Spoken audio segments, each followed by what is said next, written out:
Kentucky's Attorney General could announce as soon as today whether a grand jury called for criminal charges in the Breonna Taylor case.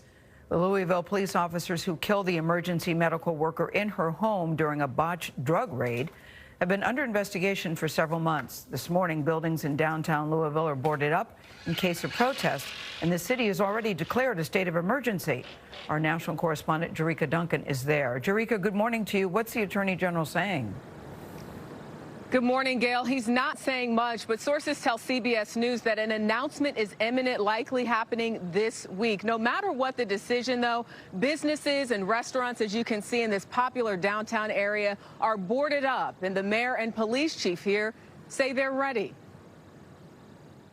We are merely taking steps we feel are necessary to protect the public. Interim Louisville Police Chief Robert Schroeder says he's implementing safety measures ahead of an announcement from Kentucky Attorney General Daniel Cameron. You're saying that the city is not on lockdown, but it feels like it is. I could understand to some members of the public how people would feel that way, but that is certainly not our intention. Cameron's office is expected to announce whether Sergeant Jonathan Mattingly, Miles Cosgrove, and former Detective Brett Hankison will face charges in the shooting death of Breonna Taylor. On Tuesday, CBS News obtained a copy of an email Mattingly sent to his colleagues expressing his support for them ahead of the decision. It reads in part, "Regardless of the outcome, I know we did the legal, moral, and ethical thing that night. It's sad how the good guys are demonized and the criminals are canonized."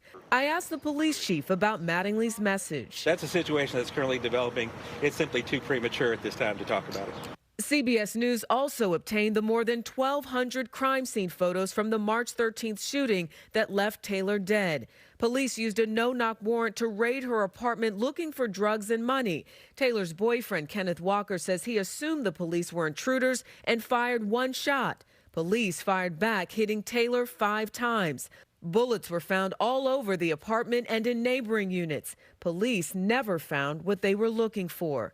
As we await the news of possible state charges, Chief Schroeder says the safety measures will stay in place. We hope that all of this is simply not needed, that it will be a peaceful situation. And this week, the Louisville Metro Police Department announced that they're investigating 3 additional officers in Taylor's case, saying they may have potentially broken department policies. Gail? I'll take this one. Jerika, thank you very much.